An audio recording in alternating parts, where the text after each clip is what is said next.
बजरी लूनी नदी से पूरी पूरी रूप से उठ गई है और उसमें मुड़ आ गई है नीचे, और ये खोद चुके हैं 10-10 मीटर। पूरी नदी खुदी हुई है और पूरी उसमें एक नहर की तरह बनी हुई है। प्राइवेट आदमी का खेत है, वो लेके अवैध बजरी खनन करते हैं। बजरी नहीं होने की वजह से किसी का भी कुआं रिचार्ज नहीं हुआ, सारे किसान परेशान है और बजरी है नहीं। अब उन्होंने नई लीज कर दी। जब तक ये हमारी बजरी की जो गलत लीजें हुई है वो निरस्त नहीं होगी, जब तक हम धरना प्रदर्शन करेंगे। नागौर के रियाबड़ी में बजरी खनन को लेकर के जन आक्रोश चरम पर है। स्थानीय नागरिकों ने गोचर भूमि और पर्यावरण को बचाने के लिए अनिश्चितकालीन बंद का ऐलान कर दिया है। बाजार बंद है, प्रदर्शन जारी है और लोगों की मांग है कि अवैध खनन पर तुरंत रोक लगे। हमारे साथ जुड़ चुके हैं इस आंदोलन के प्रमुख जो इसको लीड कर रहे हैं, एडवोकेट रामकिशोर तिवारी। जानने की कोशिश करेंगे कि आखिर लोगों का गुस्सा किस हद तक पहुंचा है और उनकी मांगे हैं वो क्या है। रामकिशोर जी, पंजाब केसरी में बहुत बहुत स्वागत है आपका। धन्यवाद। सबसे पहला सवाल यही रहेगा कि सबसे पहले हम आपसे जानना चाहेंगे कि रियाबड़ी में आंदोलन की शुरुआत क्यों हुई और इतना बड़ा कदम अनिश्चितकालीन बंद का उठाने की नौबत है वो क्यों आई। मैं सबसे पहले तो रौनक जी, पंजाब केसरी का और आपका शुक्रगुजार हूं कि जी आपने इस मुद्दे को आपने उठा के आप प्रसारित कर रहे हैं ताकि ग्रामीणों को न्याय मिल सके। जी ये बजरी खनन का जो रियाबड़ी में मुद्दा है, बजरी लूनी नदी से पूरी पूरी रूप से उठ गई है और उसमें मुड़ आ गई है नीचे। इनको लीज होती है 3 मीटर की और जी ये खोद चुके हैं 10-10 मीटर। पूरी नदी खुदी हुई है और पूरी उसमें एक नहर की तरह बनी हुई है। जी कहीं भी उसमें बजरी नहीं है। अब तो वो क्या, जो जैसे गोचर भूमि है, किसी का प्राइवेट सरकार या अपने प्राइवेट आदमी का खेत है, वो लेके अवैध बजरी खनन करते हैं। लीज में तो इन्होंने कानून के तौर पे तो इन्होंने ले ली है जमीन कि भाई जी इतने नंबर खसरे में करेंगे, जबकि वहां कुछ नहीं है। अब रही जी बात, ये पूरी बजरी उठने से 40 साल के बाद में लूनी नदी के अंदर पानी आया था। जी उसके बाद भी क्यों बजरी नहीं होने की वजह से किसी का भी कुआं रिचार्ज नहीं हुआ। जी कुआं रिचार्ज नहीं होने से सारे किसान परेशान है और बजरी है नहीं। अब उन्होंने नई लीज कर दी। नई जी लीज कर दी तो बिगड़ जन सुनवाई के लीज होने से उससे आक्रोशित होकर लोगों ने यह धरना प्रदर्शन किया है। और आज रियाबड़ी चेयरमैन गिरधारी लाल सैनी और उसके पार्षद ग्रामीण भूख हड़ताल पे बैठे हैं। जी तो अगर उन्होंने प्रॉपर जन सुनवाई की होती और बजरी ग्रामीणों को पहले सुन लिया होता तो ये नौबत नहीं आती। बजरी खनन की ये गलत लीज होने से जी उसको निरस्त कराने के लिए ग्रामीणों ने यह धरना दिया है और उन्होंने आज भूख हड़ताल की है। कल से वो बैठे हैं धरने पे। और जब तक जी उनका यह मांग है कि जब तक ये हमारी बजरी की जो गलत लीजें हुई है वो निरस्त नहीं होगी, जब तक हम धरना प्रदर्शन करेंगे। ठीक है जी रोनक जी। रामकिशोर जी। जी, मेरा दूसरा सवाल आपसे ये है कि आपकी सबसे बड़ी आपत्ति गोचर भूमि पर हो रहे बजरी खनन को लेकर के है। क्या हमें ये बता पाएंगे कि इससे अब तक पर्यावरण और खेती को कितना नुकसान पहुंचा है। गायों के चरने के लिए कुछ जमीन नहीं बची है। जी पहले यहाँ पे एक वन विभाग लगा हुआ था, वन विभाग का पौधारोपण था। उन्होंने जी सारे पौधों को खोद दिया है। मौके पे एक ही पौधा नहीं है, सारे मौके पे पौधे खोद के सब गिरा दिए और उन पे बड़ी बड़ी खाने हो गई है। जी पहले इस पे प्रोटेस्ट किया था हनुमान जी बेनीवाल ने रियाबड़ी में बजरी जी खिलाफ, और उन्होंने एक बहुत बड़ी रैली की थी। जी उसके बाद थोड़ा बंद बंद हुआ था, लेकिन वो तो फिर चालू हो गया। और अब तो ऑफिशियली उन्होंने लीजें कर दी है गलत रिपोर्ट देके, जिससे पूरे ग्रामीण, और वहां पे एक ओरण आया हुआ है, जी करणी माता का मंदिर बना हुआ है। जी और उसमें करणी माता के मंदिर के पास गोचर, वो अपने गौशाला चलती है। जी अब वो कह रहे हैं कि 100 मीटर 200 मीटर छोड़ के हमने इसमें लीज कर दी है। अब ये क्या करते हैं कि गोचर भूमि तो करने वाले रेवेन्यू डिपार्टमेंट, बिल्कुल उन्होंने उसकी जगह दूसरी जगह गोचर भूमि दे दी और इस गोचर भूमि को हटा दिया। लेकिन वहां गौशाला बनी हुई है, जी लोगों का आज का बहुत पुराना मंदिर जो करणी माता का मंदिर बना हुआ है। अगर जी उसके पास अगर ये लीज करके खुदाई कर लेंगे तो जी। उस मंदिर का क्या होगा? मंदिर में आस्था लगी जुड़ी हुई है, गौशाला है, गौशाला की गायें का वहां 500 1000 गायें हैं, वो गायें जी। कहां चरेगी? तो रौनक जी, मैं आपको ये बता देना चाह रहा हूं कि जी। ये सारी मिली भगत नीचे से लेकर ऊपर तक है और ग्रामीण इसमें परेशान है। अब देखो देखिए। कौन से जी। नेता आएंगे, कौन से जी। बीजेपी के नेता आएंगे और ये हालचाल पूछेंगे इनके। अभी तो मौके पर केवल एक तहसीलदार कल आया था जिसको ग्रामीणों ने अपना ज्ञापन दिया जी। और उसने कहा है कि अभी 20 तारीख तक सीएम साहब आएंगे, जब तक हमने उनको मना कर दिया है कि वो नहीं खोदेंगे। लेकिन बाद में क्या होगा? बिल्कुल। जी रोनक। जी, रामकृष्ण में मेरा तीसरा सवाल है कि प्रशासन से बातचीत या फिर ज्ञापन जैसी कोई प्रक्रिया पहले की गई थी? अगर हाँ, तो उनका रवैया है वो किस तरह का रहा था? ग्रामीणों ने सैकड़ों बार ज्ञापन दे दिए हैं जी। और सैकड़ों बार गोचर भूमि नप चुकी है, फिर भी वो गोचर भूमि पूरी खुद गई। अब गांव के अंदर अगर आप एक ट्रैक्टर, अगर रियाबड़ी कस्बे में, रियाबड़ी शहर में, नगर पालिका क्षेत्र में आप एक ट्रैक्टर लाते हो तो उसको पकड़ के 1,60,000 का चालान काट देते हैं और जी। बाहर डंपर के डंपर जा रहे हैं, ट्रैक्टर जा रहे हैं, उनका कोई चालान नहीं है। तो इनको कौन रोकेगा? अच्छा, जगह से जो बाहर जा रहे हैं उन पर चालान नहीं हो रहा और जो जगह के अंदर उन से पे नहीं हो रहा, गांव में ला रहे हैं उन पे हो रहा है। जबकि ये पहले एक बार जब मीटिंग हुई थी, हनुमान जी बेनीवाल ने प्रोटेस्ट किया था, जब जी। उन्होंने कहा था कि भाई गांव के लिए अगर यहाँ रियाबड़ी का कस्बा कोई फॉरेन जाके बजरी नहीं लाएगा। जी। भाई ये बाहर से बजरी थोड़ी लाएगा, उदयपुर जाएगा या जो कोटा जाएगा वहां से थोड़ी लाएगा, ये तो रियाबड़ी में जो 2 किलोमीटर पे लूणी नदी है वहीं से लाएगा। बिल्कुल।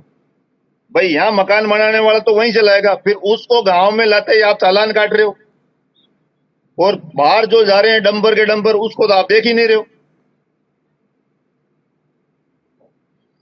इसलिए रौनक सर, ये क्या नीचे से लेकर ऊपर तक सब जुगलबंदी बनी हुई है। अब ये ठीक। सब राम जी। भरोसे हैं, इसलिए ग्रामीण अपना प्रोटेस्ट कर रहे हैं और उनका प्रोटेस्ट भगवान के भरोसे कब तक होता है, लोटे वाला मुरली वाला कब तक चलाता है, जब तक ये ग्रामीण चलाएंगे। जी रौनक जी। ठीक है, मेरा अगला सवाल ये रहेगा कि 3 सूत्रीय मांगे हैं आपने रखी है कि खनन पर रोक हो, पर्यावरण नियमों का पालन हो और मुआवजा है वो दिया जाए। इनमें सबसे प्राथमिक मांग कौन सी है और क्या इन पर कोई सकारात्मक जवाब है अब तक आपको मिला है? इन तीनों मांगे में प्रमुख मांग है कि ये लीज जो है ना, पर्यावरण की दृष्टि से जायज नहीं है। लोगों के जो कुएं हैं वो रिचार्ज नहीं हो रहे हैं, इसलिए इन सारी लीजों को कैंसिल किया जाए। ठीक है। अभी तक तो सरकार की तरफ से और अधिकारियों की तरफ से किसी भी तरफ से कोई भी प्रॉपर आश्वासन नहीं मिला है। जी। अगर ये आश्वासन प्रॉपर देते तो अगर ग्रामीण कुछ सोचते, लेकिन कल से वो बैठे हैं धरने पे, आज वो भूख हड़ताल पर बैठे हैं। जी। तो ये नीचे से लेके ऊपर तक सारे अधिकारी सब मिले हुए हैं। ये अगर जन सुनवाई सही हो जाती तो जी। अगर ये नौबत नहीं आती। जबकि लूणी नदी पूरी खुद चुकी है, वहां पे जी। बजरी नहीं है, जी। उसके बाद भी उन्होंने बिगर मौका देके लीज कर दी। अब ग्रामीण वहां तो पहले 50-50 फुट के, 100-100 फुट के खड्डे खुदे हुए हैं, उनमें पानी निकला हुआ है। जी। उसके बाद भी ये खसरा नंबर वो खसरा नंबर लेके उन्होंने रिलीज कर दी। लेकिन जब अब इस बजरी नहीं है लीज तो की वहां पर वजह लीज से कैसे कर दी? उन्होंने मौका नहीं देखा ना। उन्होंने तो कागजों में देख के, मौका दे के अपना सुना कर दे दिया फैसला, ये खसरा है। मतलब जमीनी स्तर पर जांच हुई नहीं है, केवल कागजों में ही काम हो चुका है पूरा। हाँ, केवल कागजों में हुई है। जी सर। ठीक है, मेरा अगला सवाल आपसे ये है कि क्या आंदोलन पूरी तरह से शांतिपूर्ण है या फिर प्रशासन की ओर से कोई दबाव है, चेतावनी है या फिर पुलिस की कार्रवाई है वो देखने को मिल रही है? ये जो प्रोटेस्ट चल रहा है ये पूर्ण रूप से शांतिपूर्ण चल रहा है, लेकिन वो उनकी तरफ से प्रशासन आरएसी बुला रही है और बड़े स्तर पर पुलिस बुला के उस लीज को चालू करवाने में लगे हुए हैं। उसमें क्या है कि उन्होंने तो लीज करवा ली। अब वो क्या बड़ी पार्टियां हैं, जी। उन्होंने करोड़ों रुपए देके लीज करवाई है। जी। वो प्रेशर डाल रहे हैं प्रशासन पर, सरकार पर कि कैसे भी करके हमारी लीज चले। जी अब यहाँ रह गए ग्रामीण, इनके पास नहीं तो कोई साधन है और नहीं इनके पास कोई सपोर्ट है, जी इसलिए वो आज से कार्मिक भूख हड़ताल पर बैठे हैं। कल से उनका अनिश्चितकालीन धरना था, जो टेंट लगा के धरने के ऊपर परशुराम सर्किल बना हुआ है रिया बड़ी में, जी परशुराम सर्किल पे ये धरना दिया जा रहा है। तो ये धरना जब तक चलेगा जब तक ये अवैध रूप से बिगड़ जन सुनवाई के जो लीजें हुई है जी और जिनको भोपाल से वो एनआईसी वो क्या उनकी ईसी जारी हुई है, जी तो वो ईसी भी उनसे गलत जारी करवा ली उन्होंने। क्या तो रिपोर्ट, पूरी रिपोर्ट कागजों में ही है, मौके पे कुछ नहीं है। ठीक है। तो रौनक जी, ये जो है ना जी ग्रामीणों के लिए ये एक बहुत बड़ी चुनौती का विषय है कि उसको ये कैसे कैंसिल करवाए लीज को, जो गलत रूप से हुई है और बिगर मौका देके बिगर जन सुनवाई किए यह काम हुआ है। ठीक है। लेकिन जब आंदोलन आसपास के गांवों तक फैल रहा है तो आगे की रणनीति है वो किस तरीके से रहेगी? क्या सरकार से वार्ता के लिए तैयार है या फिर संघर्ष और भी ज्यादा तेज है वो होगा?